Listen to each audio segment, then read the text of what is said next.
এই জন্য মা ভালো যার সা ভালো তার, মা ভালো আগে পাইতে হবে, মা ভালোবাসাই করতে হবে। মা যদি আজকেও একটা ভিডিওয় দেখলাম মা তাকে নাকে ধিনতা ধিনতা করে ঝাঁকানাকা করতেছে, আর সন্তান লজ্জায় ওখানে পিছনে দাঁড়ায় রয়েছে যে মা আমার কি করতেছে।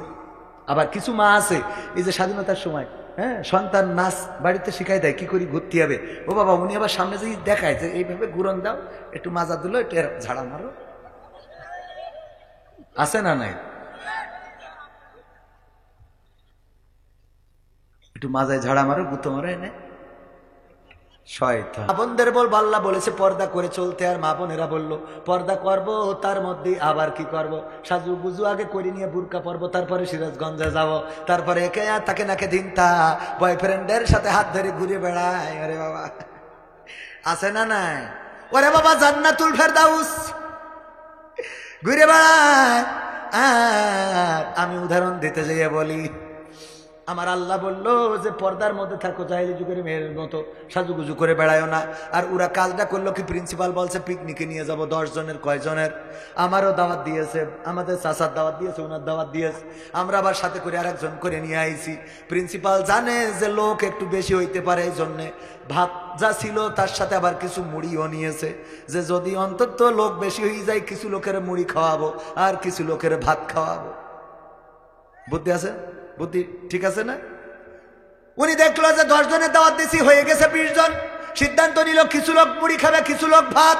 আমারে জিজ্ঞেস করতেছে কবির বিন সামাদ ভাই আপনি ভাত খাবেন না মুড়ি খাবেন? আমি বললাম ভাত খেয়েই তারপর মুড়ি খাবো, ভাত খেয়েই তারপর। তাহলে যে কাজ করতে চাইলো তা কি হলো? উনি তো করতে চাইলো যে মুড়ি খাবে তারে ভাত দেবো না, আর যে ভাত খাবে সে মুড়ি পাবে না। আমার মা বোনদের অবস্থা তাই আল্লাহ বললেন ওয়া করনা ফি বুয়ুতিকুন্না ওয়ালা তাবাররাজনা তাবাররুজাল জাহিলিয়াতিল উলা। ওগো নারীরা পর্দার মধ্যে থাকো, জাহেলি যুগের মেয়েদের মতো সাজুগুজু করে নিজেদেরকে প্রদর্শন করে বেড়ায়ও না। আর আমার মা বোনেরা বলল আল্লাহ তোমার কথাও মানলাম, শয়তানের কথাও মানলাম, আগে সাজুগুজু করব, তারপরে বোরকা পরবো, এরপরে রিসোর্টে যাব, সেখানে আগলা করব, তারপর আবার বাইন্দে বাড়ি চলে আসবো, যেন গ্রামের লোক বলে যে তাপসী রাবিয়া।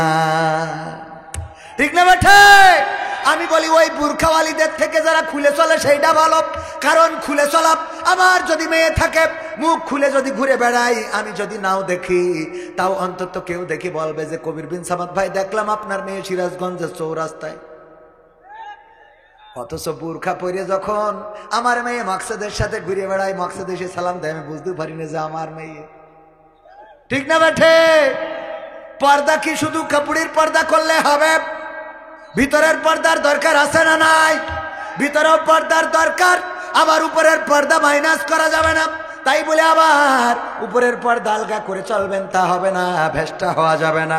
আবার অনেক নারীর পর্দা এমন, ওই যে আমাদের মাহমুদুল হাসান জিহাদি ভাই বলতো ওয়াজ করে বাড়ি যাচ্ছে, দেখে আপনাদের তেমাত নাই একজন বসে পায়খানা করতেছে খোলা জায়গায়, মোটরসাইকেলের হেডলাইট ঘুরাই ধরেছে, যেন অন্তত লজ্জায় ও আর এইখানে এই কাজ না করে।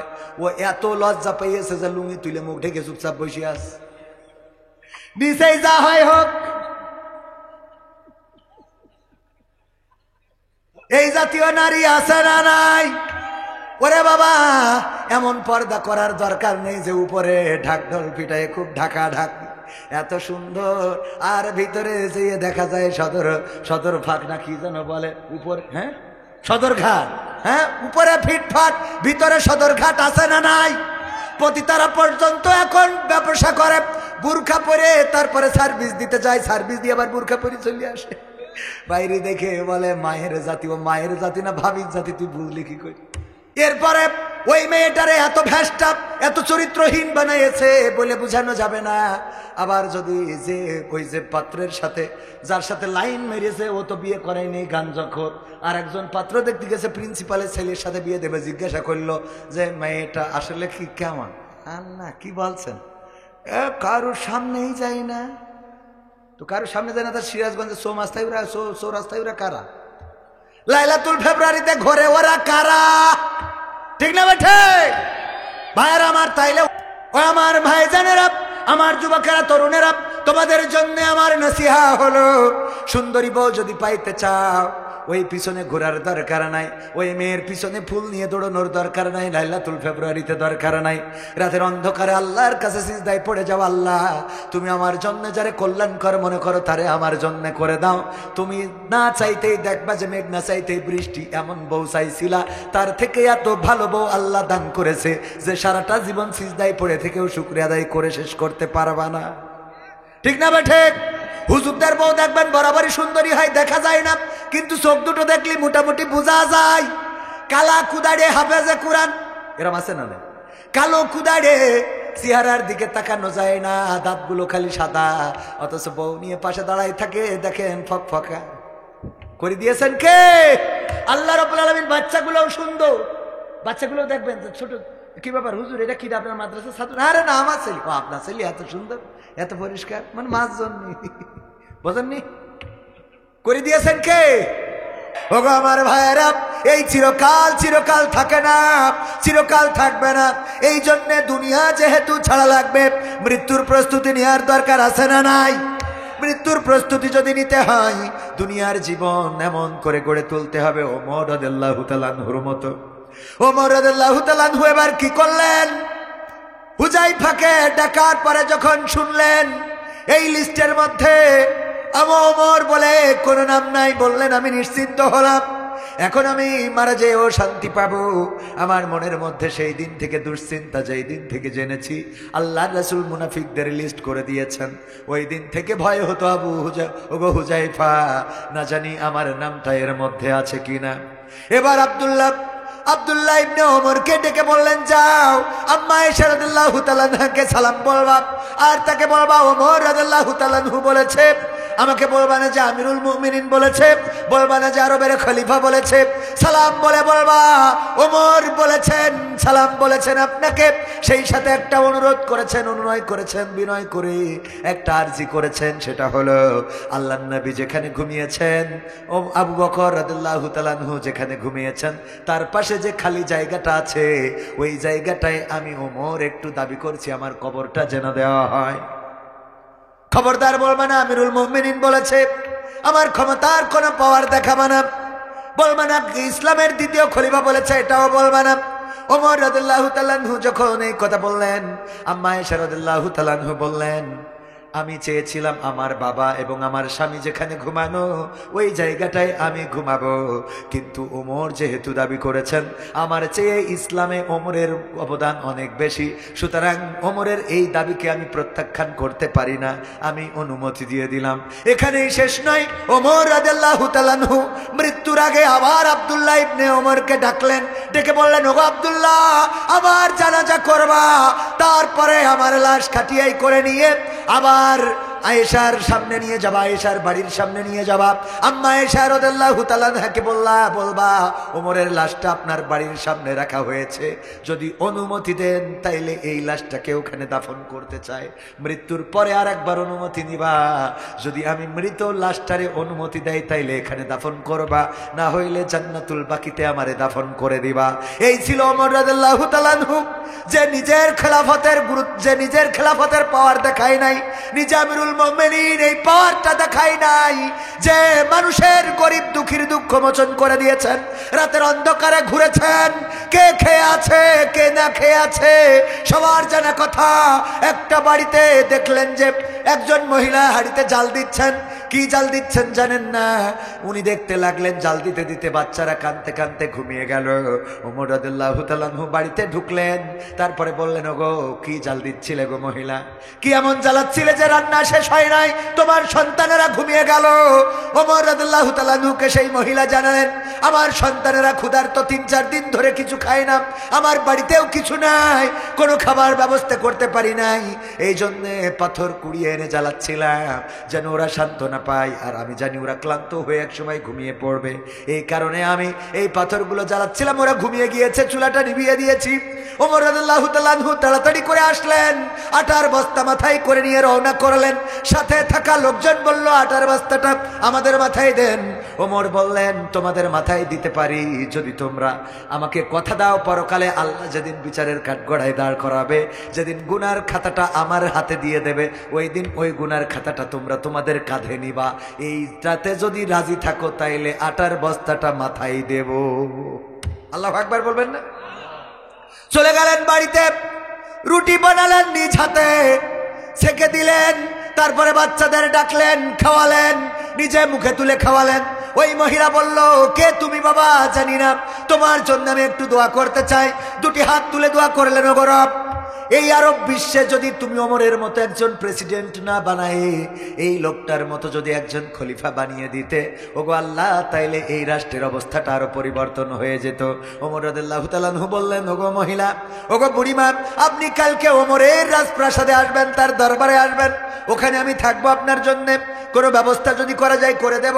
পরের দিন যখন এই মহিলা গেলেন, যে দেখলেন যেই আসনে আরেকজন প্রেসিডেন্ট তিনি মনে করেছেন বসে থাকবেন, সেই আসনে যেয়ে দেখে গতকাল রাত্রে যিনি নিজ হাতে রুটি বানিয়ে বাচ্চাদের মুখে তুললে খাইয়েছেন, সেই লোকটাই আজকে খলিফার আসনে বসা। আর আমাদের চেয়ারম্যান হইলেই বাইসাইকেল নাই, চেয়ারম্যান হইলেই মোটরসাইকেল, আবার সাথে ড্রাইভার রাখে, আছে না নাই? চেয়ারম্যান হয়েই ভাব বাড়ি যায়, আরে বাবা। আর চেয়ারম্যানের পিএসের তো গিয়ার আরো বেশি, ও যদি 4 গিয়ার হয় 5 গিয়ারের পালসার, ঠিক না বে ঠিক? আরে গিয়া না জাতি, এখনো জাতি পারিনি, তাই কত গিয়ার কত জায়গায়, আছে না নাই? আর গেলি কি হবে? মাথায় রাখবেন, এই দুনিয়া চিরস্থায়ী না। ক্ষমতাও আল্লাহ যাকে চান, ওয়া তুইজ্জু মান তাশাউ ওয়া তুযিল্লু মান তাশা, আল্লাহ যাকে চান তাকে ইজ্জত দেন, যাকে চান তাকে বেইজ্জতি করেন। এটার মালিক কে? সুতরাং সেই আল্লাহর পরে নির্ভর করে আমার দুনিয়ার পরে চলতে হবে। ভাইয়েরা আমার, এমপিরা সব কোথায় গেল, মন্ত্রীরা সব কোথায় গেল, কোথায় কাদের কাকা? তাদের ছাড়া দেশটা এখন লাগে ফাঁকা ফাঁকা, ঠিক না বেঠে? পালাবো না, প্রয়োজন হলে ফখরুলের বাসায় গিয়ে উঠবো, ঠাকুরগাঁওয়ে বাসা আছে না, ঠিক না বেঠে? পালাবে না, পালাবে না, যাই না তবু দেখা, পালাবে না, পালাবে না, যাই না তবু দেখা। তাদের ছাড়া দেশটা এখন লাগে ফাঁকা ফাঁকা, ওদের ছাড়া দেশটা এখন লাগে ফাঁকা ফাঁকা। আইন মন্ত্রী আটকে গেল আইনেরই ফাঁকে, দাড়ি ছাড়া দরবেশের ভণ্ড ভণ্ড লাগে, ঠিক না বেঠে? আইন মন্ত্রী আটকে গেল আইনেরই ফাঁকে, দাড়ি ছাড়া দরবেশের ভণ্ড ভণ্ড লাগে। শুনছি কত নেতা নেত্রী খাইতেছে ভাই ডান্ডা, বিচারপতি কালামানিকের ফাটিয়েছে আন্ডা। পলকেরও ঝলক গেল, পলকেরও ঝলক গেল থামিয়ে নেটের চাকা। তাদের ছাড়া দেশটা এখন লাগে ফাঁকা ফাঁকা, ওদের ছাড়া দেশটা এখন লাগে ফাঁকা ফাঁকা। কই গেল সেই সংসদেতে মমতাজের গান, কোথায় গেল হযরত বলা স্বামী মুসলমান? মমতাজ আপা আপনাদের এলাকার লোক না কেন? এইদিকে তো টাঙ্গাইল না মানিকগঞ্জ? মানিকগঞ্জ, ও আচ্ছা মানিকগঞ্জ। হ্যাঁ, আমি বললাম মমতাজ আপার মতো নেমখারাম বেঈমান স্বার্থপর লোক থাকতে পারে কেন? সংসদে গান শুনালো, যেই সংসদে জনগণের কথা বলবে, যেই সংসদে মানুষের অভাবের কথা বলবে, যেই সংসদে মানুষের অধিকারের কথা বলবে, যেই সংসদে এই সমাজের কি প্রয়োজন সেটার কথা বলবে, সেটা না বলে ওই সংসদে তেল মারার কথা হতো। আর তেলগুলো সব ওদের খাটের নিচেই পাওয়া যেত, কারণ তেল খাটের নিচেই নিয়ে ঘুমাইতো যেন ভালো করে তেল মারতে পারে, ঠিক না বেঠে? আর তেল মারত সাংবাদিক, সংবাদ সম্মেলন হচ্ছে, ভাই আপনি কোন টিভির? আমি 72 টেলিভিশনের, আপনার কি প্রশ্ন আছে বলেন? প্রশ্ন আছে বলেন। আমার প্রশ্ন হলো, মাননীয় নেত্রী আসার পরে এই দেশে যত উন্নয়ন হয়েছে, পদ্মা সেতু, মেট্রো রেল যা করেছেন, টানেল করেছেন, চারিদিকে শুধু উন্নয়ন, একদম ম্যাজিক ম্যান, তিনি যা চান তাই হয়ে যায়, এই আমার প্রশ্ন। এর মধ্যে প্রশ্ন কোনটা? ঠিক না ভাই? ঠিক। আপনার প্রশ্ন কোনটা? মানে প্রশ্ন করার ভাষা হারিয়ে ফেলেছি, এত উন্নয়ন দেখে প্রশ্নের কথা মনে নেই, দরকারও নেই। আপনি কোন টিভির? আমি অসময় টেলিভিশনের। কোন সময়?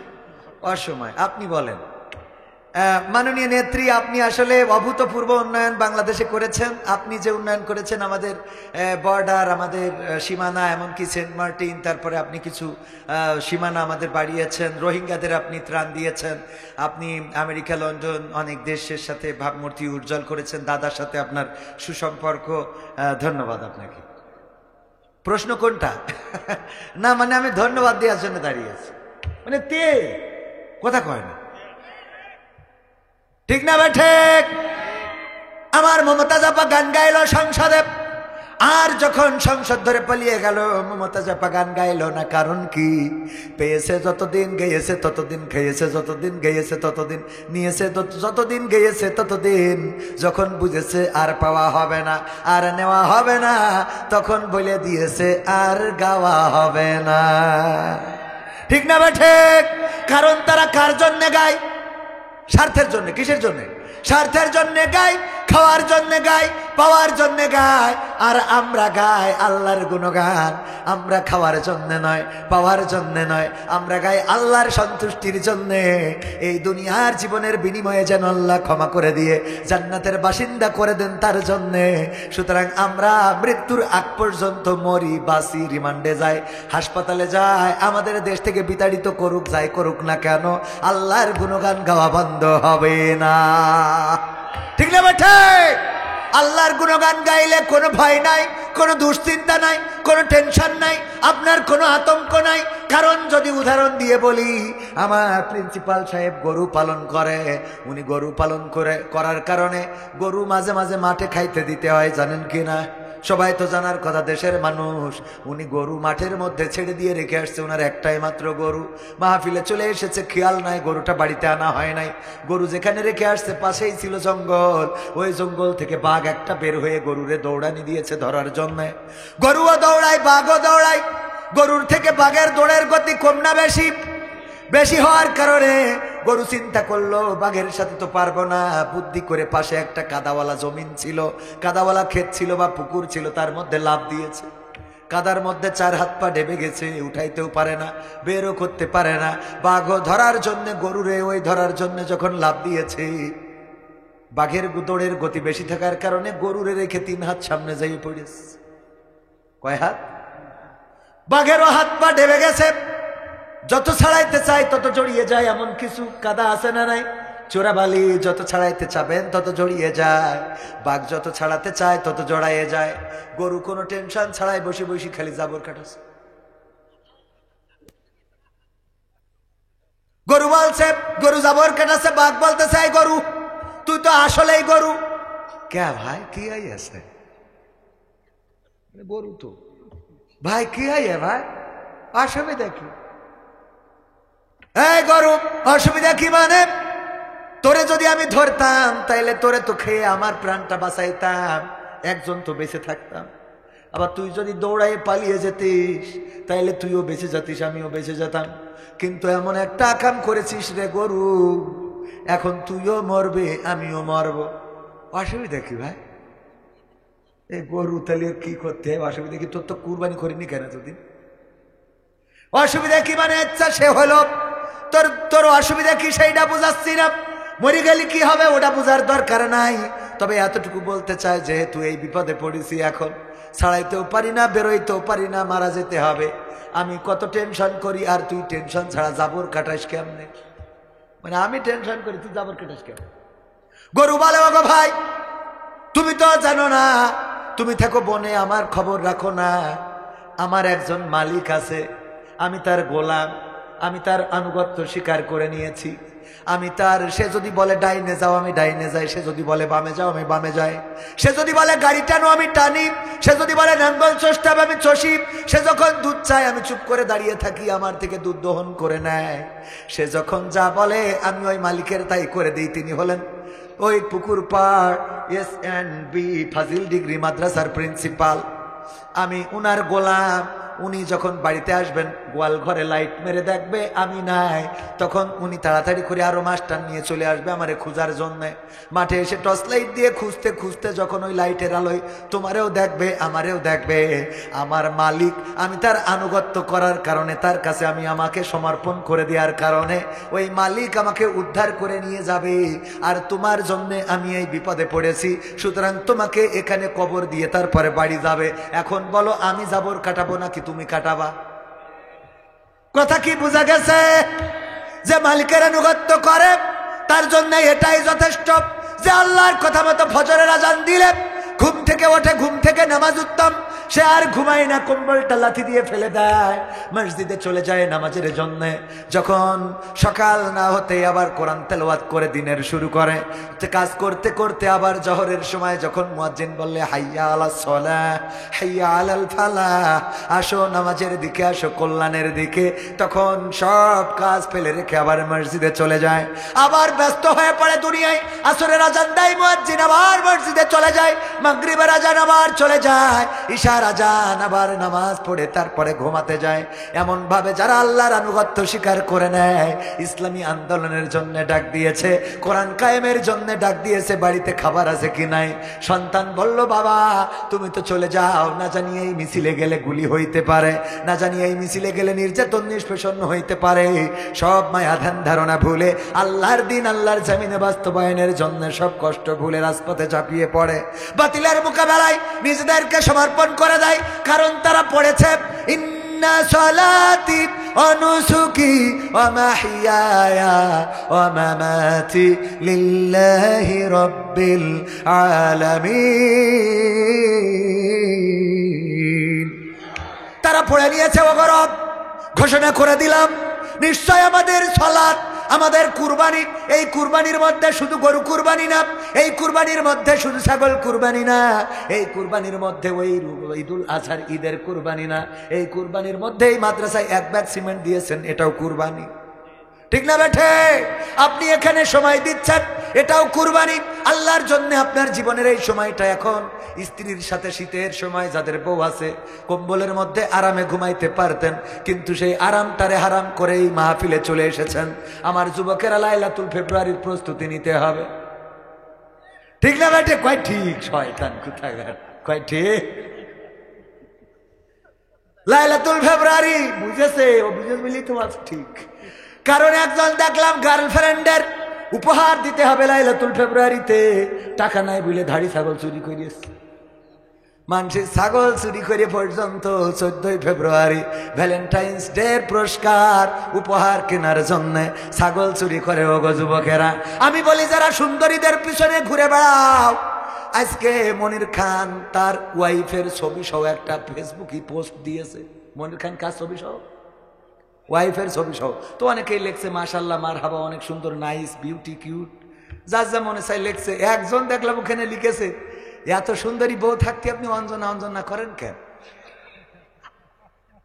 এত সুন্দরী বউ থাকতে আপনি অঞ্জনা অঞ্জনা করেন কেন? আমি আমার যুবকদেরকে বলতে চাই, ওগো যুবকেরা, যেই মেয়েটার পিছনে ঘুরে বেড়াও, ওই মেয়েটার মালিক কে? মেয়েটার বানাইছে কে? ওই চেহারাটা দিয়েছে কে? রূপের বড়াই করিস না রে, রূপ চিরদিন থাকে না। টাইম তো শেষ, হ্যাঁ আরেকটু সময়।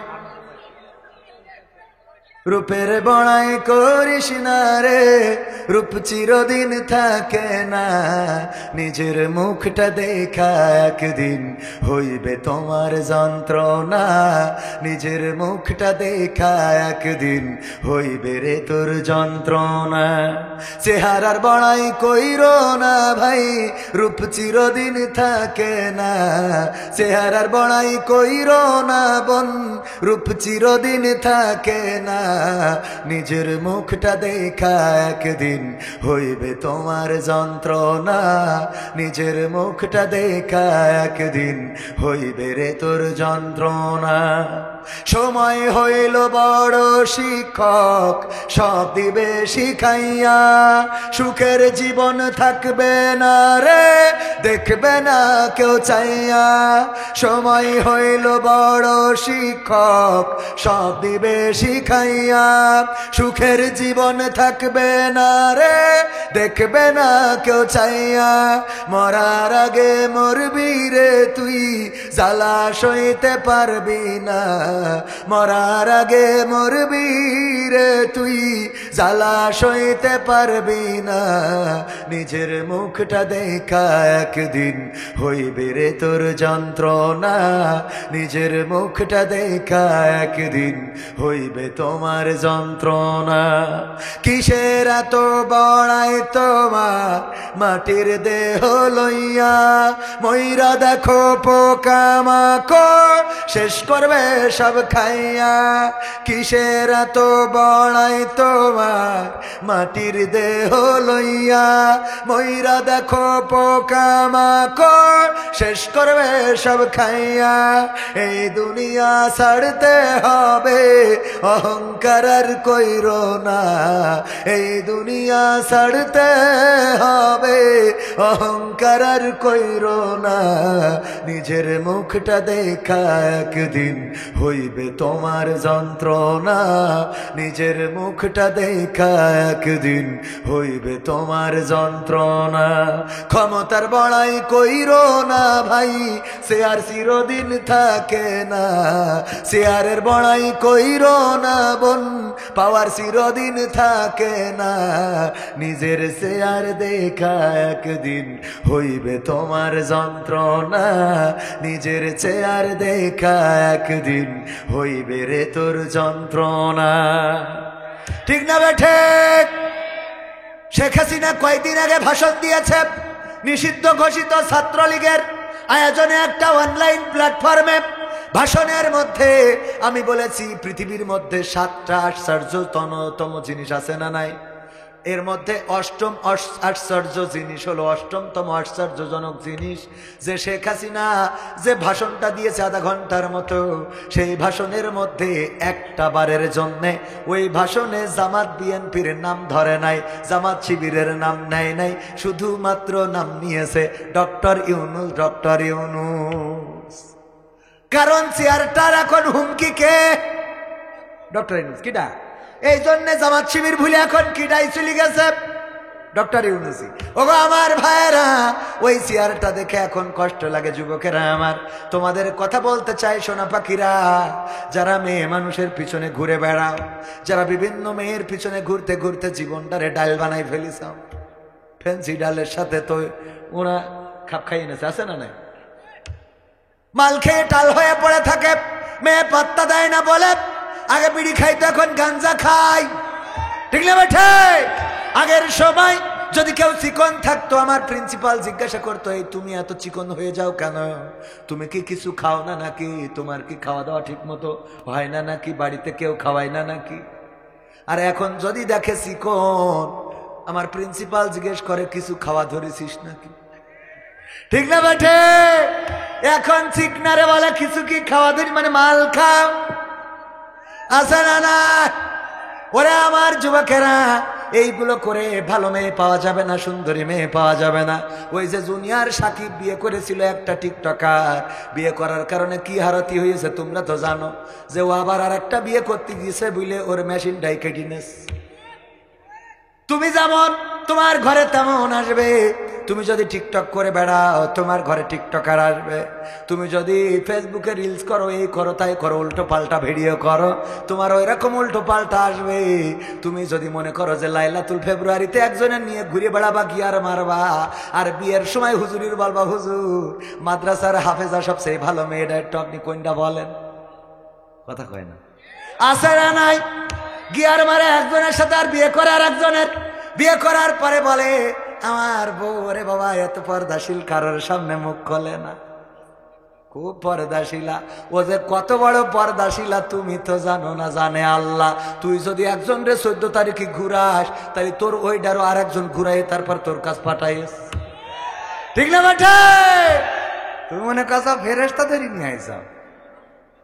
হ্যাঁ, এটা কখনো হওয়া সম্ভব না। প্লাসে প্লাসে কি কয়? প্লাসে প্লাসে মাইনাস, প্লাসে প্লাসে প্লাস, আর মাইনাসে মাইনাসে মাইনাসে মাইনাসেও প্লাস। কিন্তু প্লাসে মাইনাসে, তার মানে একটা যদি আল্লাহওয়ালা হয় আর একটা যদি শয়তান হয়, তাইলে ফিরাউন আসিয়ার মতো কোনোদিন মিল হবে না। কোনো না কোনো এক সময় দুইজনের পার্থক্য হওয়া লাগবে না, লাগবে না? যদি নূহ আলাইহিস সালাম তার স্ত্রী ছিল, তার স্ত্রী এবং নূহ কি মিল হয়েছে নাকি? না, হয় নাই। সুতরাং প্লাসে মাইনাসে মাইনাস, মনে রাখতে হবে, মাইনাসে প্লাসে মাইনাস। আর মাইনাসে মাইনাসে মানে দুইটাই যদি গাঞ্জাখোর হয় তাইলে সংসার টেকবে, আবার দুইটাই যদি নামাজি হয় তাও টেকবে। প্লাসে প্লাসে প্লাস, মাইনাসে মাইনাসেও। কিন্তু প্লাস আর মাইনাস যদি হও, তুমি যদি মালখোর হও আর তোমার বাড়ি আসার পরে নামাজ পড়ে দেখে যদি মনে করো বউ ভালো, বুঝে নেবা ওরও কোনো কিছু আছে, তা না হলে তোর সাথে টিকার কথা নয়। টেকবে বলেন? টেকবে না তো। একজন আমাদের কলেজের টিচার ছিলেন, বাড়ি বরিশাল। বলল, কবির ভাই একটা লজ্জার কথা বলি, আপনি তো ওয়াজ করেন, মাঝে মাঝে কাজে লাগতে পারে কি? আমার চাচা ছিল সমবয়সী, আমি তার ভাতিজা। আমার সমবয়সী হওয়ার কারণে বন্ধুর মতো কথা শেয়ার করতো। বিয়ে করার পরে আমার চাচি আমার চাচার ঠোঁটে কোনোদিন কিস করতে দিত না। এটা দুঃখের বিষয় না? এটা তো খারাপ কাজ না পাগল, সওয়াবের কাজ। সুবহানাল্লাহ বলবেন না? তাও মনে হয় অনেকেই বলেননি, বলেন সুবহানাল্লাহ। আল্লাহর নবী বললেন, ওগো আমার সাহাবীরা শুনে নাও, যদি কেউ তার স্ত্রীর সাথে সঙ্গম করে, মিলন করে, স্ত্রীর সাথে যদি মিলিত হয়, আল্লাহ রাব্বুল আলামিন তার আমল নামায় সওয়াব দিয়ে দেন।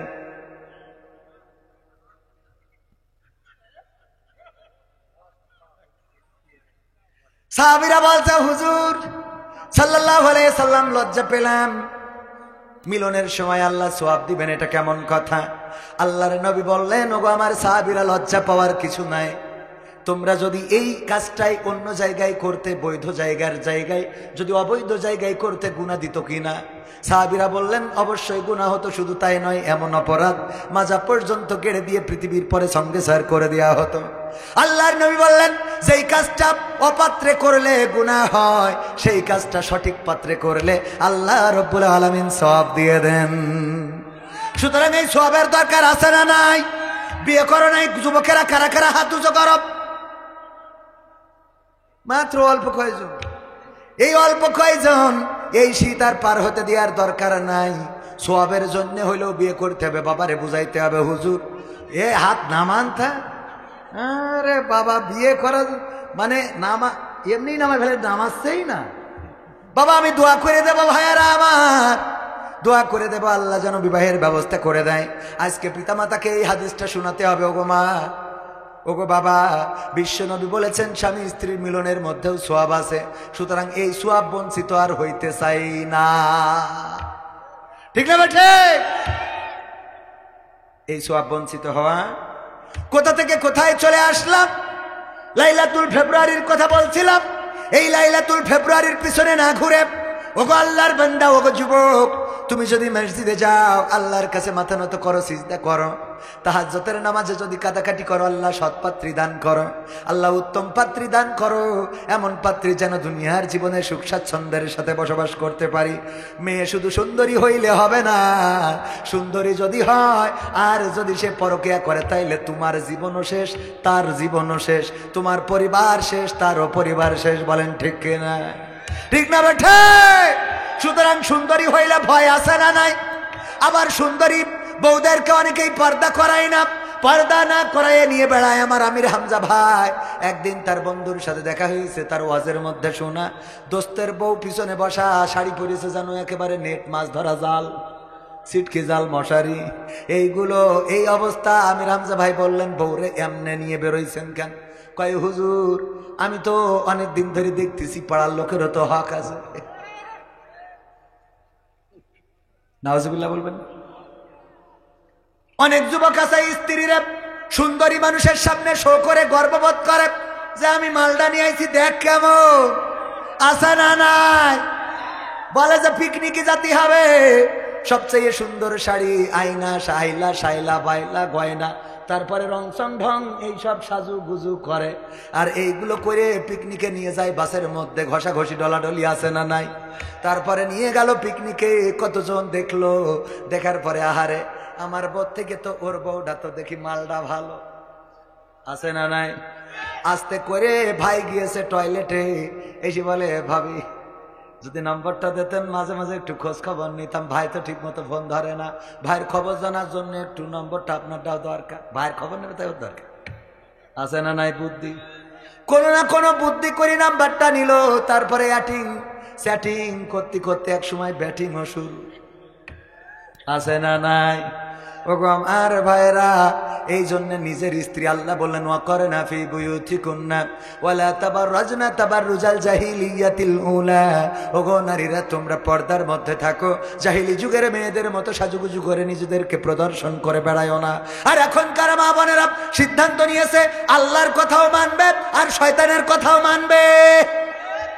আগে সাজুগুজু করে, তারপরে বুরকা পরে, আবার ওই বুরকা পরে টিকটক করে, পলদেশি চেনা নেই, আছে না নাই? বুরকা পরা টিকটকার, আবার বুরকা পরে নসিহা করে, কত আমাদের চোখের সামনেও পড়ে। বলবেন হুজুর আপনি এসব জানেন কি করে? আমরাও তো দেখি। যদি বলি দেখি না, তাইলে এটা মিছে কথা। মানে দেখি বললে একেবারে যে ওই খুঁজিয়ে দেখি তা না, সামনের পর পড়িয়ে যায়, বোঝেননি? এইটুকু অন্তত ঠিক। সামনের পরে কি? সিনেমা হলের পোস্টার দেয়ালে লাগানো আছে না নাই? আপনি চাইলেও চোখে পড়ে না, চাইলেও পড়ে না চাইলেও পড়ে। অ্যান্ড্রয়েড ফোন যাদের আছে তাদের হাতের মধ্যে যখন আছে, খারাপ জিনিস আপনি চাইলেও আসে না চাইলেও আসে। এই খারাপ কাজ, খারাপ ভুল পথে যে কাজগুলো করে বেড়ান, এই কাজগুলো করার কারণে মা বোনেরা পরকালের ময়দানে জাহান্নামে যাওয়া লাগবে। এদেরকে বলবো, এই সংসারে যদি শান্তি চান, স্ত্রীদেরকে পর্দা করিয়ে নিয়ে বেড়াবেন, তা না হইলে কিন্তু অসুবিধে আছে। আপনার ডাক গোপনে গোপনে কোথায় কার সাথে চ্যাটিং করতে যাইয়ে ব্যাটিং করবে। তারপরে ওই যে পত্রিকার নিউজ দেখলাম যে দুইজন বন্ধু গিয়েছে এক হোটেলে, দুইজন বন্ধু একই হোটেলে গেছে, সেখানে জুতো খুলে উঠতে হয়। জুতো খুলে দেখে, উনি যেই দেখে যে জুতো খোলা রয়েছে, একজন দেখে এইটা আমার বোর জুতো, ওকে এইটা তো আমার বোর জুতো। মানে দুইজনই এক হোটেলে, তাক কাকতালীয় ভাবে এক হোটেলে হয়ে গেছে। আর দুজন মানে এই বন্ধু ওই বন্ধুর বোর সাথে লাইন মেরেছে, ওই বন্ধু এই বন্ধুর বোর সাথে লাইন মেরেছে। খাপে খাপ না? খাপে খাপ আব্দুলির বাপ। ওগো আমার ভাইরা, এই কাজগুলো যদি করেন তাইলে আপনি মাথায় রাখবেন, আপনি ভাবির সাথে বলেন বউ আমার যেমন তেমন, ভাবি আমার মনের মতন গো। ভাবিও গান শুনাই দেওরারে ফোন ধরায়, স্বামী আমার যেমন তেমন, দেওরাই আমার মনের মতন রে। ঠিক না বে ঠিক? তুমি যদি ভাবিরে প্রশংসা করো, তাইলে তোমার বউ দেওরারে প্রশংসা করবে। তুমি যদি বিলকিসের সাথে লাইন মারো, তোমার বউ মকসেদের সাথে লাইন মারবে। এইটাই ঠিক কথা। এই জন্যে তুমি আগে ভালো হও, স্ত্রী অটোমেটিক ভালো হয়ে যাবে। ফজরের আজান দিলে, ফজরের আজান যখন দিবে, তুমি যদি উঠে মসজিদে যাও, তোমার স্ত্রী আর ঘুমিয়ে থাকতে পারবে না। একদিন, 2 দিন, 3 দিন তুমি না ডাকলেও উঠে নামাজ শুরু করে দিবে।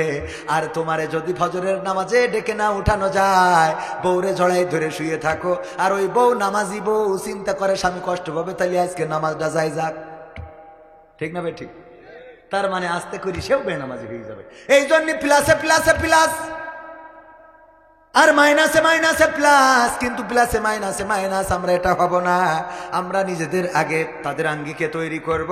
আর মা বোনদের বলবো, আল্লাহ বলেছে পর্দা করে চলতে, আর মা বোনেরা বললো পর্দা করব, তার মধ্যে আবার কি করব, সাজু গুজু আগে করে নিয়ে বুরকা পরবো, তারপরে সিরাজগঞ্জে যাব, তারপরে একে তাকে নাকে দিনতা বয়ফ্রেন্ডের সাথে হাত ধরে ঘুরে বেড়ায়। আরে বাবা, আছে না নাই? ওরে বাবা, জান্নাতুল ফেরদাউস ঘুরে বেড়ায়। আর আমি উদাহরণ দিতে যাইয়া বলি, আমার আল্লাহ বলল যে পর্দার মধ্যে থাকো, জাহেলি যুগের মেয়ের মতো সাজুগুজু করে বেড়ায়ও না। আর ওরা কাজটা করলো কি, প্রিন্সিপাল বলছে পিকনিকে নিয়ে যাব 10 জনের, কয়জনের? আমারও দাওয়াত দিয়েছে, আমাদের চাচার দাওয়াত দিয়েছে, ওনার দাওয়াত দিয়েছে, আমরা আবার সাথে করে আরেকজন করে নিয়ে আইছি। প্রিন্সিপাল জানে যে লোক একটু বেশি হইতে পারে, এই জন্যে ভাত যা ছিল তার সাথে আবার কিছু মুড়িও নিয়েছে, যে যদি অন্তত লোক বেশি হয়ে যায় কিছু লোকের মুড়ি খাওয়াবো আর কিছু লোকের ভাত খাওয়াবো। বুদ্ধি আছে? বুদ্ধি ঠিক আছে না?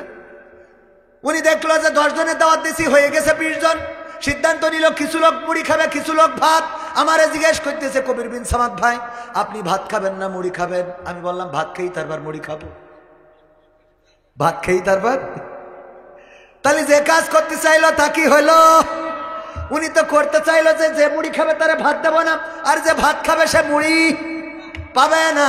আমার মা বোনদের অবস্থা তাই আল্লাহ বললেন, ওয়া করনা ফি বুয়ুতিকুন্না ওয়ালা তাবাররাজনা তাবাররুজাল জাহিলিয়াতিল উলা। ওগো নারীরা পর্দার মধ্যে থাকো, জাহেলি যুগের মেয়েদের মতো সাজুগুজু করে নিজেদেরকে প্রদর্শন করে বেড়ায়ও না। আর আমার মা বোনেরা বলল, আল্লাহ তোমার কথাও মানলাম, শয়তানের কথাও মানলাম, আগে সাজুগুজু করব, তারপরে বোরকা পরবো, এরপরে রিসোর্টে যাব, সেখানে আগলা করব, তারপর আবার বাইন্দে বাড়ি চলে আসবো, যেন গ্রামের লোক বলে যে তাপসী রাবিয়া। ঠিক না বেঠে? আমি বলি ওই বুরখাওয়ালিদের থেকে যারা খুলে চলে সেইটা ভালো, কারণ খুলে চলা আমার যদি মেয়ে থাকে মুখ খুলে যদি ঘুরে বেড়াই, আমি যদি নাও দেখি তাও অন্তত কেউ দেখি বলবে যে কবির বিন সামাদ ভাই দেখলাম আপনার মেয়ে সিরাজগঞ্জের চৌরাস্তায়। অথচ বুরখা পরে যখন আমার মেয়ে মাকসাদের সাথে ঘুরে বেড়ায়, মাকসাদ এসে সালাম দেয়, আমি বুঝতে পারি না যে আমার মেয়ে। ঠিক না বেঠে? পর্দা কি শুধু কাপড়ের পর্দা করলে হবে? ভিতরের পর্দার দরকার আছে না নাই? ভিতরেও পর্দার দরকার, আবার উপরের পর্দা মাইনাস করা যাবে না। তাই বলে আবার উপরের পর্দা আলগা করে চলবেন তা হবে না, ভেস্টা হওয়া যাবে না।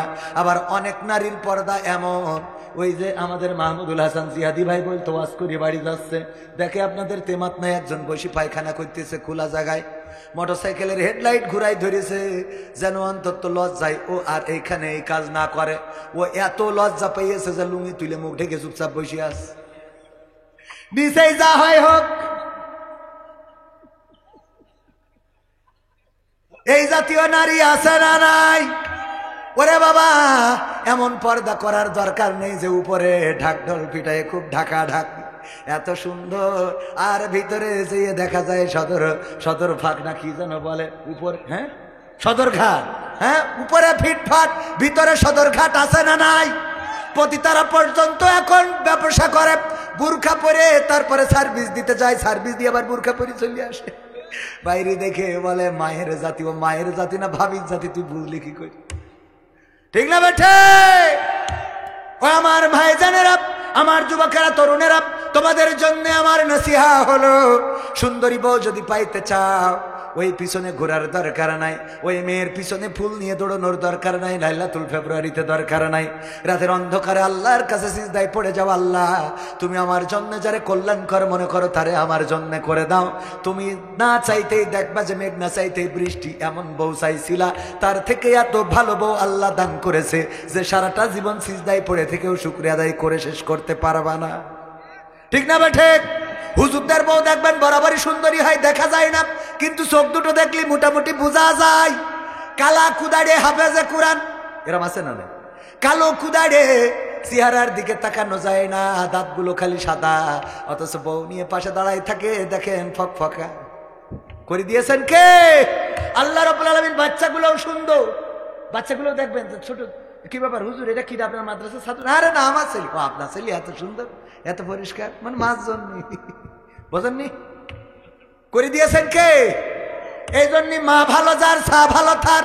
মা ভালো আগে পাইতে হবে, মা ভালোবাসাই করতে হবে। মা যদি আজকেও একটা ভিডিওয় দেখলাম, মা তাকে নাকে ধিনতা ধিনতা করে ঝাঁকানাকা করতেছে, আর সন্তান লজ্জায় ওখানে পিছনে দাঁড়াই রয়েছে যে মা আমার কি করতেছে।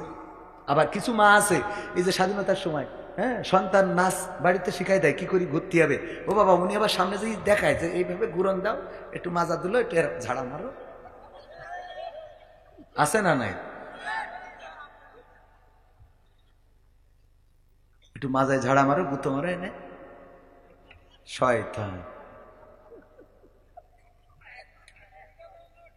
এরপরে ওই মেয়েটারে এত ভ্যাসটা এত চরিত্রহীন বানাইছে বলে বোঝানো যাবে না। আবার যদি যে ওই যে পাত্রের সাথে যার সাথে লাইন মেরেছে ও তো বিয়ে করায়নি গাঞ্জাখোর, আর একজন পাত্র দেখতে গেছে প্রিন্সিপালের ছেলের সাথে বিয়ে দেবে, জিজ্ঞাসা করলো যে মেয়েটা আসলে কি কেমন? আল্লাহ কি বলছেন? কারোর সামনেই যাই না। তো কারোর সামনে যায় না, তার সিরাজগঞ্জে চৌরাস্তায় ওরা কারা? লাইলাতুল ফেব্রুয়ারিতে ঘরে ওরা কারা? ঠিক না বেঠে ভাইয়ের আমার? তাইলে ওই যে মমতাজের রেখে আইলাম মনে আছে, ওই জায়গায় যেতে হবে না। মমতাজ আপার মতো নেমো খারাম এর মতো বেঈমান স্বার্থপর একজনও নাই। সংসদে বসে গান গাইল, নেতার গুণগান করে, নেত্রীর গুণগান করে, আর নেত্রী যখন চলে গেল গান গাওয়া বন্ধ করে দিল। আমি শিখাই দিলাম, তারপর এখনো গাই নাই। আমি বললাম মমতাজ আপা এখন গান গাবেন। আমার সোনার ময়না পাখি কোন বাদোষে দাদার কাছে গো, আমরা দেশে কেমনে থাকি রে আমার কলজের ময়না পাখি। ঠিক না বেঠে? এখন এই গান গাওয়ার দরকার আছে না নাই? কিন্তু এই গান গাচ্ছে না। আবার গান, কোন গান তো শুনি না, তবে মন বলে গোপনে গোপনে গায়। ও আমার দরদি আগে জানলে তোর ভাঙা নৌকায় চড়তাম না, ভাঙা নৌকায় চড়তাম না, আর এই বিপদে পড়তাম না। ভাঙা নৌকায় চড়তাম না, আর এই বিপদে পড়তাম না। ওরে বর্ডারেতে খাইলাম ধরা, বিসিটাও তো পাইলাম না। আগে জানলে তোর ভাঙা নৌকায় চড়তাম না। ঠিক না বেঠে? এরপরেও দেখেন এই 6 মাস, 5 আগস্ট থেকে ফেব্রুয়ারির 5 আগস্ট পর্যন্ত কেউ কোনো তেমন আক্রমণ করে নাই, বাড়িঘর ভাঙে নাই, মানুষকে ধরে নাই, মারে নাই। এমনকি প্রশাসন তেমন দৃষ্টান্তমূলক শাস্তির ব্যবস্থাও করে নাই। অ্যারেস্ট করেছে হাতে গোনা কয়েকজন রে। এর মধ্যেই আবার তাদের একটু চুলকানি শুরু হয়ে গেল। শয়তান বলল বসে থাকলে হবে না, তোরা বিদেশে আইছিস, যারা দেশে আছে ওদেরও তো বিপদে ফেলতে হবে। ঠিক না বেটে? যারা দেশে আছে ওদেরও বিপদে ফেলতে হবে। এই 6 মাস কারোর বাড়ি ঘরে হামলা করে নাই, কারো বাড়ি ঘর ভাঙে নাই। আমি তাদের ভাঙার পক্ষে নই, তবে এতটুকু বোঝানোর জন্য বলি ভাইয়েরা আমার, এই 6টা মাস নীরবে নিভৃতে থাকার কারণে কেউ কিছু বলে নাই। কিছু মানুষও তো ছিল আওয়ামী লীগ করে, কিন্তু ভালো মানুষ আছে না নেই? এই ভালো মানুষগুলোর হাতে লিফলেট ধরাই দিলে ওই শিয়ালের মতো লেজ নিজেরটা কাটা পড়েছে বলে বুঝাই যে লেজ ভালো না, এটা রাখা ঠিক না, এটা কেটে ফেলা ভালো, এটা থাকার দরকার নেই। আমরা যেহেতু দেশে নেই, দেশে যারা আছে ওদেরও তো অভ্যাস দিতে হবে। শয়তানের কাজ সব সময় শয়তানি। বললো লিফলেট মারো, পোস্টার মারো, রাজপথে নামো, কট্টর হরতাল অবরোধ করো। আর এর বিনিময়ে এই লোকগুলো যখন একটু উল্টো পাল্টা করলো, এখন বাড়িঘর তো ভাঙলো নতুন করে আবার operation devil hunt. Operation devil hunt, এই অপারেশন ডেভিল হান্ট শুরু করেছে। আর সেই অপারেশনে আজকেই এর গ্রেপ্তার করেছে 1304 জনকে। কনে যাব মানুষ সব ওরা আগের থেকে বোঝে কি করতে হবে, যা মনে চাই বলেন। ওগো আমার ভাইয়েরা, এই যে গ্রেপ্তার হলো, এখন জেলখানায় বসে গান গাচ্ছে। আমার সাদা গায়ে কাদা লাগাই দিলি ও হাসিনা, সাদা গায়ে কাদা লাগাই দিলি। হ্যাঁ, কারণ এতদিন তো ভালো ছিলাম, ভুলাইয়া ভালাইয়া মরে পোস্টার ধরাইয়া দিলি ওরে, ভুলাইয়া ভালাইয়া মরে লিফলেটটা ধরাই দিলি ওরে। এইটা বিতরণ করতে যেয়ে বিপদে তো ফেলাইলি আমার সাদা গায়ে কাদা লাগাই দিলি ও হাসিনা, সাদা গায়ে কাদা লাগাই দিলি। ঠিক না বেঠে? ওরে বুঝাইলো তোমরা ছড়াও পোস্টার, আমরা ঢুকতেছি। কথা কয় না, তোরা পোস্টার ছড়া, আমরা ঢুকতেছি, এই কথা বলে পোস্টার ছড়াইতে নামায় দিলে। আর দিয়ে যারা ভালো মানুষ, এতদিন মায়ের খায় নাই, জেলে যায় নাই, ধরা হয় নাই, বাড়ি ভাঙা হয় নাই, কেউ কিছু বলে নাই, সেই লোকগুলো এখন জেলখানায়, কথা কয় না। এই জন্য যারা এখনো যাও নাই, তোমাদের বলবো ফাঁদে পা দিবা না, ফাঁদে পা, ফাঁদে পা দেয়া যাবে না।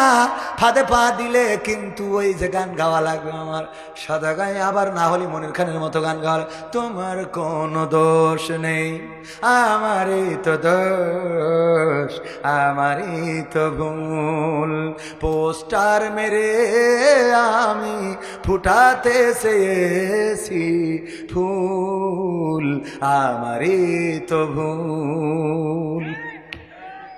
ঠিক না বেটে? বোঝে না, বোঝে না, কি বোঝে না। এতটুকু তো বুঝতে হয় যে নেতারা, এত বড় বড় নেতা, যাদের কথায় উল্লুক ভাল্লুক বাঘ আর হরিণ এক ঘাটে পানি খায়, ঠিক কিনা? আমি এইসেও গতবার এসে আমলিগির পক্ষে কত কথা বলে গেলাম না, বলিস না? বলি, একজনের ভোটে পাশ করে দিয়ে গেলাম। হ্যাঁ, মানে এখানে না বলে ওনাদের ভোট দিয়ে পাশে বসে থাকে চেয়ারম্যান। একবার তো এক বিপদে পড়েছি গত টার্মে, এই পাশে বসা চেয়ারম্যান, রানিং চেয়ারম্যান। তো আমি যত আওয়ামী সরকারের উন্নয়ন আছে 2 ঘন্টা সব বলেছি, পদ্মার সেতু, টানেল, তো ফ্লাইওভার, এক্সপ্রেস ওয়ে, তারপরে ভেটেড নাকি ওয়ে, এই সব বলার পরে মনে যাদের সময় চেয়ারম্যান বলছে, হুজুর খালেদা জিয়ার জন্য একটু দোয়া করে দেন। বলছে কেন? তো বলছে আমি বিএনপি চেয়ারম্যান। সহ্য না করি পারা যায়? মানে আগে বুঝতাম চেয়ারম্যান হইলেই কিসের, কারণ ভোট কিনিয়া লাগতো না, লাগতো না। এক চাচা গেছিল ভোট দেওয়ার জন্যে, যে বলতেছে, বাবা অনেক কষ্ট করে আসলাম, শীতের সকাল, আমার নাম্বারটা একটু দেখে দাও তো, ভোটটা দেবো। বলছে, চাচা কষ্ট করে এই শীতি কুয়াশায় আসার জন্য আপনার বলিস কিডা? বলবে কিডা, চিন্তা করলাম কবে মরি বাসি, অন্তত একটা ভোট মাইরে থুয়েই যায়। বলছে সে ভোট তো দিয়া হয়ে গেছে। ভোট? ও বাপু কখন দিলি? কখন দিয়া হয়ে গেল? আমি তো সকালেই বেরোলাম। বলছে আপনি কখন রওনা দিছেন? আমি বাপু ফজর পড়েই তারপরে তো আসলাম। বলছে সে তো আমরা তাহাজ্জুদ পড়ি কাম সারি ফেলিস, আমাদের তো কাম ছাড়া শেষ তাহাজ্জুদ পড়ি, আপনি ফজর পড়ি রওনা দিতেন কেন? আমি তো ঈশা পড়িয়ে আসলেই পাতেন, একসাথে বন্দেগী হইতো। তাইলে বাপু এক কাজ করো, আমার হাতে একটু কালি লাগিয়ে দাও, নাই বৌমা খুবেন আমি ভোট দিতে পারিনি। কালি লাগিয়ে যখন চলে যাচ্ছে ডাকতে পারছে, চাচা শোনে আবার জন্য চাষির পাঠাইয়েন না, চাষিরটাও বলে দিয়া শেষ। তোমার চাষিও ভোট দিয়েছে? হ্যাঁ হয়েছে। গো কত বড় নেমো খারাপ, আল্লাহ কার সাথে সংসার করিয়েছি, ও আল্লাহ তুমি অন্তত ওই বুড়ির সাথে আমার জান্নাতে রাখো না আল্লাহ। তো বলছে কেন এত রাগ কেন চাষির পরে? চাচা রাগ করবো না কেন বাপু, তোমার চাষি আজ 12টা বছর হইলো মরিয়ে কবরে শুয়েছে, তা তুই এসে যখন ভোটটা দিয়ে গেছিস তা আমার সাথে দেখা করে যাবি না? আমি পুরো ডাকি করিয়ে থাকি, তুই একটু খোঁজ খবরও নিলি নে, হাসিনার একটা ভোট মারিয়ে তা চলে গেলি, ঠিক না বেটে? এই জন্য থাকলেই বুঝতাম এরা বিশেষ দলের লোক। ইচ্ছায় অনিচ্ছায় সুজা বামে ডানে বামে বলা লাগতো না। অবস্থাটা ছিল আমাদের এমন, আমাদের অবস্থা ছিল এমন, একবার একটা রাস্তা, 2 পাশে পুকুর, ওই রাস্তা দিয়ে ট্রাক ঢুকাইছে। কি ঢুকাইছে? ট্রাক যখন গেছে, ট্রাক যে মালামাল লোড করে যখন আসছে, 2 পাশে পুকুর, যাওয়ার সময় তো খালি গাড়ি ভয় ছিল না, আসার সময় 2 পাশে পুকুর, চিকন রাস্তা, ট্রাক নিয়ে হেল্পারের নামাইতেছে যে সামনে যাইয়ে দেখ, কয় উস্তাদ ডানি রেখে, যে ডানি দেয় সেই ডানির পুকুরের দিকে যায়, উস্তাদ বাইরে কি আবার বাদ দিকে দিলে বাম পাশের পুকুরের দিকে যায়, আবার ডানি রেখে উস্তাদ ডানি, আবার ডানির পুকুরের দিকে উস্তাদ। এরপরে যখন ডানি বাই যেই দিকে দেয় পুকুরের দিকে যায়, ড্রাইভারও মাথা গরম হয়ে গেছে, বলছে উস্তাদ ডানি রেখে বাইরে, ডানি রেখে বাইরে, মানে যে দিকে যায়, এই করতে করতে আল্লাহর রাস্তায় পুকুরের মধ্যে যাইয়ে পড়েছে। পড়লে হেলফার বলতেছে, উস্তাদ যেমনে ভালো সেমনে রেখে, যেমনে ভালো সেমনে রেখে। এখন কি যেমনে ভালো, মানে এতক্ষণ ডানি ভাই, এরপরে যেমনে ভালো সেমনে। মানে আমাদের মাহফিল আগে আয়োজন করে বলতো, ভাই কথা বলবেন ঠিক আছে, কিন্তু আমাদের এখানে এই সাইডটা দিয়ে বলবেন না। তারপরে আবার কিছুদিন পরে বলতো, ভাই আপনার তো বললাম ওই সাইড দিয়ে, এই সাইড দিয়ে বলা যাবে, তা এই সাইড দিয়েও বলবেন না। হ্যাঁ, তারপর আবার কদিন পরে বলে এই সাইডে একটু বলতে পারবেন, কিন্তু এই সাইডে বলেন না। আর বলে এই সাইডে একটু বলেন, এই সাইডে বলেন। তারপর বলে ডানি ভাই বলেন একটা বিল করি। এবার মাহফিলে আসলি বলে, হুজুর যেমনি ভালো সেমনি। তার মানে মোট আর কিছু বলা যাবে না, খানার মধ্যে যাওয়ার শেষ। কথা কি বোঝা গেছে? আমাদের যেমনে ভালো সেমনে রেখে, তার মানে এখন এই অবস্থা আমাদের ছিল। যাই হোক, মমতাজ আপাই আবার ফিরে যায়, যাব মমতাজ আপাই ফিরলাম, সে আর গান গাইল না, সে এই গানগুলো গায় না। আর এখন অনেকে এইসব গানগুলো গায়। ওই যে গানটা বাকি আছে ওইটা শেষ করি নাকি? কই গেল সেই সংসদেতে মমতাজের গান, কোথায় গেল হজরত বলা স্বামী ওসমান, ইনু মেনন দীপু মনি আছে কারাগারে, বাপ করিলেও পাপ কখনো ছাড়ে কি আর তারে। কোথায় গেল স্পিকারের, কোথায় গেল স্পিকারের দৃষ্টি আঁকা বাঁকা, তাদের ছাড়া দেশটা এখন লাগে ফাঁকা ফাঁকা, ওদের ছাড়া দেশটা এখন লাগে ফাঁকা ফাঁকা। কই গেল সেই সংসদেতে, কোথায় গেল আরাফাত আর ব্যারিস্টার সুমন, কথা বলার সময় তারা করেনি ওজন। মুরগি কবির খাইছে ধরা, জাফর কোথায় আছে, গোপনে কি সেও গেল মোদি দাদুর কাছে। কোথায় গেল এস আলমের, কোথায় গেল এস আলমের কাড়ি কাড়ি টাকা, তাদের ছাড়া দেশটা এখন লাগে ফাঁকা। লাগে না, লাগে না, কেন ফাঁকা ফাঁকা লাগে? কারণ আগে আমরা টেলিভিশন অন করলে জানতে পারতাম কুমড়া দিয়ে কেমন করে বেগুনি বানানো যায়, কেমন করে কাঁচামরিচ ভিজিয়ে শুকায় রাখতে হয়, তারপরে আবার বৃষ্টির সময় ভিজাইলে জ্যান্ত হয়ে যায়। তারপরে আমরা কাঁঠাল দিয়ে বার্গার বানানো শিখলাম। এমনকি আমরা শিখেছিলাম, কি শিখেছিলাম? আমার দাদার দেশের লোকেরা বুদ্ধি বলে দিয়েছি। দাদার দেশ থেকে টেলিভিশনে সাক্ষাৎকার দেয়, আমাদের দেশে পেঁয়াজের দাম নাই, পেঁয়াজের দাম কমে গেছে। কারণ হলো আগে বাংলাদেশে রপ্তানি হতো, আর আমরা বাংলাদেশে রপ্তানি করে বেশি দামে পেঁয়াজ বিক্রি করতে পারতাম। এখন বাংলাদেশে রপ্তানি করে না, যার জন্য আমরাও দেশে দাদা পেঁয়াজের দাম পাই না, বড্ড কষ্টে আছি দাদা, বড্ড। আর এক সাংবাদিক তো বলে, থাকবে না বাংলাদেশ, বাংলাদেশ থাকবে না, বাংলাদেশ থাকবে না। তো তোর অসুবিধা কি? তুই আছিস ভারতে, আমাদের দেশ থাকে, থাক না থাকে আমরা মরবো, তা তোর অসুবিধা কি? কথা কয় না। হ্যাঁ, ওর অবস্থা হলো এমন, একজনের বাড়ি চোর ঢুকেছে, চুরি করে নিয়ে গেছে, ও থানায় গেছে রিপোর্ট করতে। থানায় গেছে কি করতে? রিপোর্ট করতে। পুলিশের বলছে, স্যার গতকাল রাত্রি চোর ঢুকেছিল। বলছে কি করি? বলছে শিং কেটে চোর ঢুকেছে। বলছে তখন আপনি কি করছিলেন? আমি ভাবছিলাম দেখি তো চোর কি করে, ভাবছিলাম দেখি চোর কি করে। বলছে তারপর ওই আমাদের আলমারি ড্রেসিং টেবিল আনলা যা ছিল, সিন্ধুক ও চাবি নিয়ে খুললো। বলছে তখন আপনি কি করছিলেন? বলছে আমি ভাবছি যে দেখি কি করে। হ্যাঁ, তো দেখি কি করে, এরপরে কি করলো, ওর থেকে সব বের করে নিলে, বের করে নিয়ে তখন আপনি কি করলেন? বলছে আমি ভাবছি দেখি কি করে। তো তারপরে কি করলো, ফুটলাই বাইনলো। তখন আপনি কি করলেন? আমি ভাবছি দেখি কি করে। তো বলছে যে এরপর কি হইলো, তারপরে ওই পুটলা নিয়ে দরজা খুলে বেরোয় চলে গেল। বলছে আপনি তখন কি করলেন? আমি তখনও ভাবছি যে দেখি কি করে।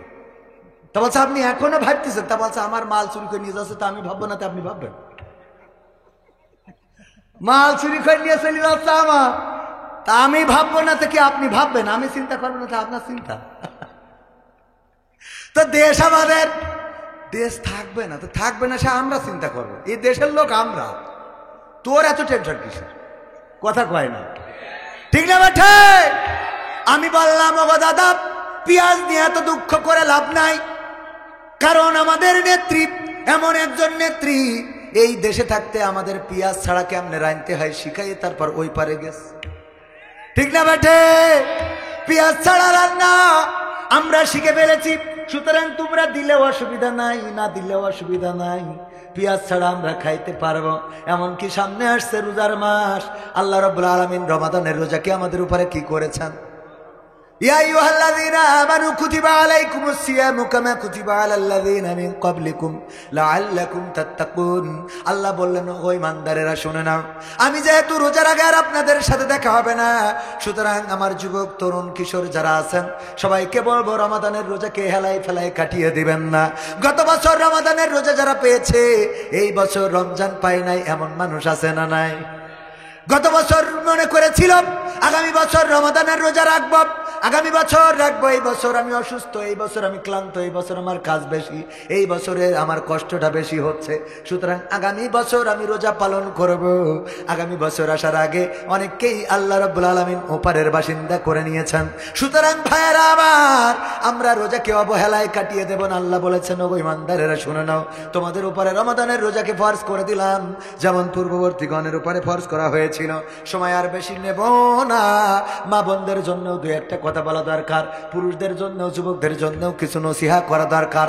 শর্টকাটে 5টা নসিহা করে দিই আমার যুবকদের জন্য। 1 নম্বর হলো, কোন যুবক নামাজ কাজা করা যাবে, নামাজ কাজা করা যাবে না। আবার যুবকেরা যদি মসজিদে যায়, কিশোরেরা মসজিদে যায়, তরুণেরা মসজিদে যায়, ছোট ছোট বাচ্চা শিশুরা যখন মসজিদে যায় তখন অনেক মুরব্বী আছে এই বয়সী, আমার চাচাদের বয়সী, তারা ওই বাচ্চারা একটু হাসাহাসি করলে, একটু কথা বললে, জোরে জোরে একটু কথা বলে, একে অপরের সাথে যদি একটু গল্প করে অমনি খেপে যায়, আছে না নাই? এই জন্য বুড়োদের জন্যও আমার একটা কাজ, মুরব্বীদের জন্য একটা কাজ দেব। কয়টা? মুরব্বীদের একটা, আর যুবকদের কয়টা? যুবকদের পাওয়ার বেশি। আর শুধু তাই নাই, আল্লাহর নবী বলেছেন, ও আমার উম্মতেরা শুনে নাও, যদি কেউ যৌবনকালে একটা সওয়াবের কাজ করে, বৃদ্ধকালে যদি 70টা সওয়াবের কাজ করতো, যতটা ওই 70টা সওয়াবের কাজ করলে যে সওয়াব হতো, যৌবনকালে একটা সেই কাজ করলে আল্লাহ সমপরিমাণ সওয়াব আমলনামায় লিখে দেন। বলেন সুবহানাল্লাহ। আবার বৃদ্ধ বয়সে যদি কেউ একটা গুনাহ করে, যৌবনকালে 70টা গুনাহ করলে যেমন গুনাহ হতো, বৃদ্ধ বয়সে একটা গুনাহ করলে তেমন গুনাহ হয়। বলেন নাউজুবিল্লাহ। এমন গুনাহ কি বৃদ্ধরা করতে চান? না, করতে চাই না। আর যুবকেরা এই বয়সটাকে কাজে লাগাতে হবে। আল্লাহ অফার দিয়েছেন, 70 গুণ বেশি সওয়াব পাওয়া যাবে। যৌবনকালে নামাজ পড়লেন না, আরেকজনের বেড়া ভেঙে বেড়ালেন, চ্যাটিং করলেন, ব্যাটিং করলেন, লাইলাতুল ফেব্রুয়ারি, মোটরসাইকেলে গিয়ার মারলেন। আর বৃদ্ধ বয়সে যেয়ে যখন আর যৌবনের পাওয়ার নাই, তখন যাইয়ে মসজিদে নামাজ পড়ে আর বাচ্চা কাচ্চা ঢুকলি তাদের উপরে, বাচ্চারা জুম্মার দিন যেয়ে যদি একটু হাসাহাসি করে, ওনার শেষ বৈঠকের, মানে শেষ বৈঠক বলতে 2 রাকাতের পরে তো বৈঠক, উনি আত্তাহিয়াতু পড়ে কিভাবে? আত্তাহিয়াতু লিল্লাহি ওয়াসসালাতু ওয়াত-তাইয়্যিবাতু, কাজ ছেলে যে হাসতেছে, আত-তাইয়্যিবাতু আসসালামু আলাইনা ওয়া আলা ইবাদিস সালিহিন, কাজ ছেলে রে, এটা চিল্লাচ্ছে ধরব। আল্লাহুম্মা সাল্লি আলা মুহাম্মাদ ওয়া আলা, কাজ ছেলে রে যে আবার খাটখাট শুরু করে দিয়েছে, আল্লাহুম্মা সাল্লি আলা মুহাম্মাদ ওয়া আলা মুহাম্মাদ। কাজ ছেলে সালামটা ফিরে, ইমাম এখনো দেরি করে কেন? সালামটা ফিরো, তারপর ধরছি। আল্লাহুম্মা সাল্লি আলা মুহাম্মাদ। আসসালামু আলাইকুম ওয়া রাহমাতুল্লাহ।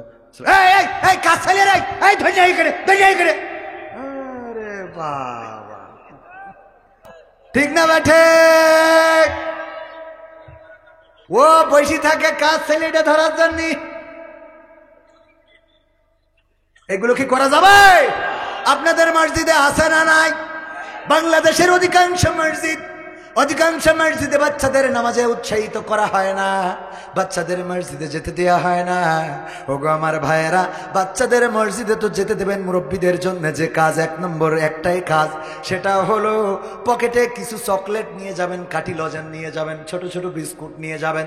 এইগুলো নিয়ে যেই বাচ্চাগুলো হাসাহাসি করে, যেই বাচ্চাগুলো দুষ্টামি করে, ওই বাচ্চাগুলোর নামাজ শেষে কাছে ডাকবেন, মাথায় হাত বুলাবেন, তোমার নাম কি, তোমার আব্বার নাম কি, নামাজ পড়তে এসেছো, ভালো লাগে, এই নাও, পকেট থেকে বের করে চকলেট একটা ধরিয়ে দিবেন, এই নাও চকলেট, আগামী ওয়াক্তে আসবা, হাসাহাসি করবা না, তাইলে আবারও চকলেট দেব। সে তো নিজেই হাসবে না, বরং অন্যরা হাসলে আবার চুপ করাবে। বলেন ঠিক কিনা? এইগুলো না করে আপনি ধমকাইলেন, এই বাচ্চাটারে ধমকান। অথচ আমার অনেক মুরব্বী আছে, ক্রাম বোর্ডে যখন বাচ্চারা ক্রাম বোর্ড খেলে, ওই জায়গায় যে কোনোদিন ধমক দিতে দেখি না, এই বাচ্চা তুমি ক্রাম বোর্ড খেলো কেন? ঠিক না বে ঠিক? তাস খেলে কোনোদিন ধমক দিতে দেখি নাই। বিড়ি টানে দোকানের সামনে টানে তার বাবা, আর দোকানের পিছনে যেই টানে সন্তান আছে না নাই, দোকানের পিছনে আবার জায়গা করে রাখে, সেই জায়গায় কেউ ধমক দিল না, ওই জায়গায় কেউ কিছু বলল না। অথচ মসজিদে যাওয়ার কারণে আপনি ধমক দিলেন, ওই ছেলেটা যদি নামাজি না হয়, ওই ছেলেটা যদি আর মসজিদে না যায়, খারাপ পথে পা বাড়ায়, বিড়িখোর, সিগারেটখোর, ফেন্সিখোর, ডালখোর হয়ে যায়, তাইলে আপনাকে কিন্তু কিয়ামতের ময়দানে হিসাব দেয়া লাগবে। আর আপনি যদি কোনো একটা বাচ্চা শিশুকে চকলেট দিয়ে আকৃষ্ট করতে পারেন, ওই একটা চকলেটের কারণে কোনো একটা বাচ্চা যদি নামাজি হয়ে যায়, রোজাদার হয়ে যায়, আল্লাহওয়ালা হয়ে যায়, ওই বাচ্চাটা, ওই যুবকটা, ওই তরুণটা আপনার নাজাতের ওসিলা হয়ে যেতে পারে। বলেন সুবহানাল্লাহ। এই কাজগুলো কি করা যাবে? করা যাবেন, তামানিরা করবে কি? ওর নাতি আর একজনের সাথে গিয়ার মারতেছে 14 তারিখে। আমি যেয়ে যখন বললাম, প্রিন্সিপাল সাহেব আপনার নাতি দেখলাম আর একজনের সাথে। ও বাপু, আমাদের সময় তো গিয়ার মারা ছিল না, এখন হইয়াছে, ও টুক তো করবে। ঠিক না বে? ঠিক, এখন হইয়াছে। বলে না, বলে না? বাদ দাও, ছেলে হইলে এক মানুষ এটুক না করলে হয়। আরে শোনা পাখি, ঠিক না বে? ঠিক।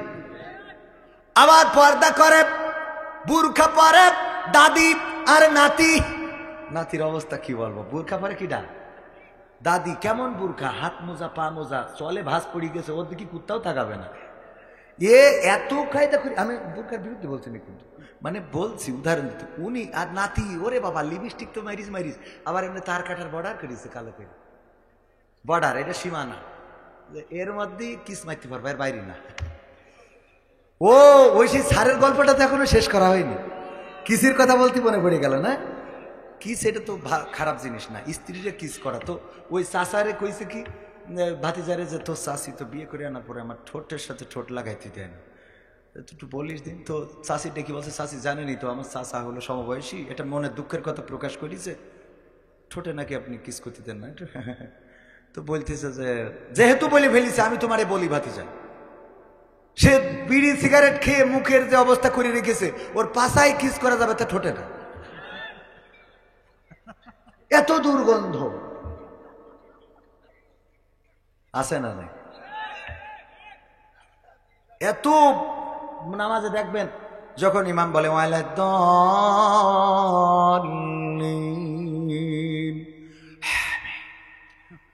এই যে আমিন বলল, আহা, মাঝে মাঝে এত কষ্টে পড়ে যায়। আমি তো, আমার মনে হয় ফেরেশতারা খাতা কলম থিয়ে চলে যায়। ও যখন পায়খানা ফিরে পানি মেরে আসলো, ওই টয়লেটে গেলে দেখবেন যে, বসবেন যে কোনো বিড়ি করে হেগে গেছে, ঠিক না? ঠিক। ওই টয়লেটে ঢুকলে আপনি বলতে পারবেন যে কিছুক্ষণ আগে এক আল্লাহর লেগেছে, এত দুর্গন্ধ। এই জন্যে নিজেদের পরিবর্তন দরকার, আছে না নাই? তাহলে বৃদ্ধদের কাজ দিলাম একটা, যুবকদের কাজ কয়টা? কয়টা? 5টা। 1 নম্বরে নামাজ কাজা করা যাবে যাবে না। আল্লাহ বলেছেন, ইয়া আইয়ুহাল্লাযীনা আমানু ইসতাঈনু বিস-সাবরি ওয়াস-সালাহ ইন্নাল্লাহা মা'আস সাবিরিন।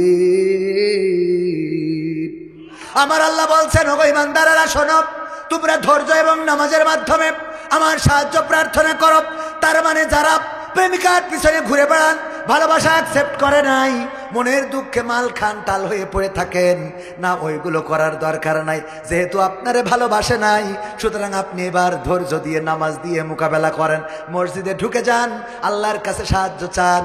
আল্লাহ আপনার এমন একজন দান করে দেবে যে একদিন অথবা আপনাকে এমন জায়গায় নিয়ে যাবে যে একদিন দেখবেন যে আপনি যেই জায়গায় পৌঁছাইয়েছেন, এটা দেখার পরে যারে আই লাভ ইউ বলেছিলেন, ফেরত দিয়েছিল, ওই মেয়েটা একদিন কষ্ট পাবে। আহারে, ওই দিন যদি ওর আই লাভ ইউ টু বলে দিতাম, তাইলে তো দুইজনের টু একসাথে থাকতাম, ঠিক না বেটে?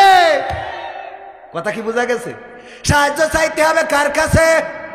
বিপদে পড়েছেন, ডাকবেন কাকে? আল্লাহকে। মুসিবতে ডাকবেন কাকে? নামাজ পড়বেন, আল্লাহ সহজ করে দিবেন চলার পথ। 2 নম্বর কাজ হলো, দাড়িটা কাটা যাবে না, দাড়িটারে সংরক্ষণ করতে হবে। 3 নম্বর কাজ হলো, টাকনুর উপরে কাপড় পরতে হবে, টাকনুর নিচে কাপড় পরা যাবে। আর 4 নম্বর কাজ হলো সৎ কাজের আদেশ। 5 নম্বর কাজ আপনারা বলেন কি হবে? অসৎ কাজে। এই পাঁচটা কাজ আমার যুবকদের জন্য মনে কি থাকবে? আল্লামা সাইদির নিয়ে একটা সঙ্গীত শোনানো রিকোয়েস্ট করেছিল, শোনাবো? টেকনাফ থেকে তেতুলিয়া, রূপসা থেকে পাতুরিয়া, একটি নামে সবাই যাকে চেনে।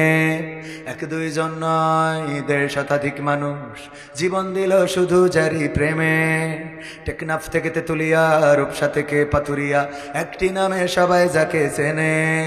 এক দুইজন নয়, 1.5 শতাধিক মানুষ জীবন দিল শুধু জারি প্রেমে।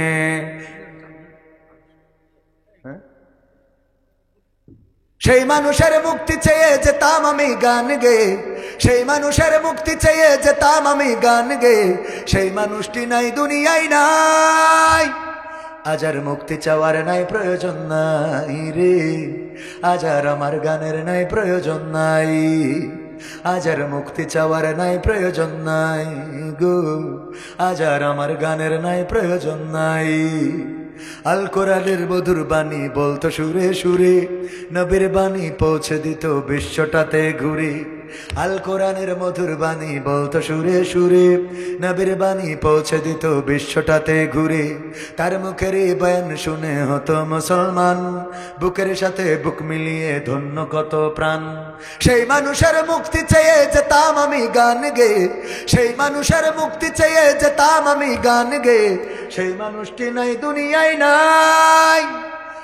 আজ আর আমার গানের নাই প্রয়োজন নাই গো, আজ আর মুক্তি চাওয়ার নাই প্রয়োজন নাই। আজ আর আমার গানের নাই প্রয়োজন নাই রে, আজ আর আমার গানের নাই প্রয়োজন নাই। এগুলো দেবেন তা আগে তো বলবেন, রাত 12:30 এসে বলতেছেন 1টার সময়, কারণ 1টা বাজে গেছে। উঠানোর কথা 10টায়, দেবেন 12টায় শেষ, 1টা বাজে গেছে। ভাইরা আমার, আল্লাহর পক্ষে থাকতে আমরা রাজি আছি না নাই? জান মাল দিয়ে আল্লাহর রাস্তায় থাকতে রাজি আছি? কারা কারা রাজি? দুটি হাত দেখতে চাই। নারায়ে তাকবীর। জান মাল দেবেন? মাল নেব আজকে, জান নেব না। এই ভিতরে যান, যার যা আছে পকেটে দিয়ে দেন প্যাকেটে শিগগির। আর আমার হাতে যদি কেউ দেন দিতে পারেন, যা আছে পকেটে দিয়ে দেন প্যাকেটে, একজনে মাহরুম হওয়া যাবে না। ভাইরা আমার, এই মাদ্রাসার জন্য, মাদ্রাসার উন্নয়নের জন্য আপনাদের মধ্যে প্যাকেট যাওয়ার পরে কেউ মাহরুম হবেন না। যা যা আছে দেন। বিড়ি সিগারেট থাকলেও দিতে পারেন, মা বোনদের প্যান্ডেলে যান, মা বোনেরাও দিতে পারেন। ওগো আমার মায়েরা, ওগো আমার বোনেরা, ওগো আমার ভাইয়েরা, কেউ উঠে চলে যাওয়া যাবে না। আমার হাতে যারা দিবেন, একজন যুবক ভাই, নাম কি? নাম কি? হাবিবুর রহমান হাবিব। দেখেন মোরে আল্লাহ মেলা টাকা, 3,110 টাকা করলেন দান। আল্লাহ বাড়িয়ে দাও, সম্মান নেখায়া দিয়ে দাও, মনের স্বপ্ন পুরা করে দাও, আপনজনদের কবুল করে নাও। আল্লাহ এই দানের ওসিলায় দুনিয়ার মুসিবত মুক্ত করে দাও, আখিরাতের জীবনটা মুক্তির করে দাও। আর কোন আল্লাহর বান্দা আছেন নাকি? তাড়াতাড়ি বলেন। ওগো আমার ভাইরা,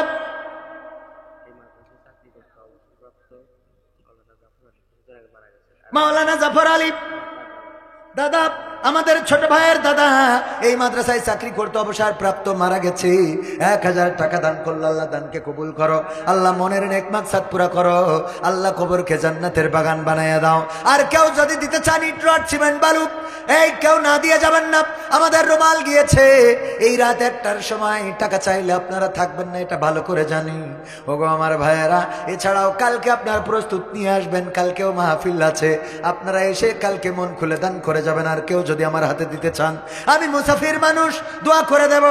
কেউ মুনাজাত না নিয়ে যাবেন না। আর একজন চাচা 500 টাকা দিলেন, আল্লাহ দানকে কবুল করে নাও, আল্লাহ নেখায়াত দাও, মনের স্বপ্ন পুরা করে দাও, আপনজনদের কবুল করে নাও। আর একজন কিনা দিয়েছে মহিলা প্যান্ডেল থেকে 490, 400, 2250, 45 টাকা, মোট 3185 টাকা। রফিকুল ইসলাম পিতা ইউসুফ আলী, পুকুর পাড়, দক্ষিণ পাড়া, 10 কেজি ধান। আল্লাহ দানকে কবুল করো, মনের নেক মাকসাদ পুরা করো। আমাদের একজন চাচা 100 টাকা দিলেন, আল্লাহ দানকে কবুল করে নাও, মনের নেক মাকসাদ পুরা করে দাও, দুনিয়ার জীবনটা সহজ করে দাও। আর কোন আল্লাহর বান্দা আছেন ইট রড সিমেন্ট বালু যদি দিতে চান দিতে পারেন। ওগো আমার ভাইয়েরা, আগামীতে আসলে আমি এখন বলে দিই ডাইরেক্ট কথা, একবার 10টায় দেবেন, 12টায় শেষ করবো। কিন্তু আমার প্রিন্সিপালের সম্মানে আমি সেই 12টা থেকে 1 ঘন্টা বেশি নিয়ে আইছি। আপনারাও টাকা পয়সা কালেকশন করতে হবে, এটা যদি বলতেন তাইলে আইলে আগে কুপান দিতাম, না হলে ওই অ্যাঙ্গেলে যেতাম। হঠাৎ করে লাস্টের দিকে এরকম করে বললি হয়? যা হয়েছে হয়েছে। আর কেউ দেবেন? আর কেউ দেবেন?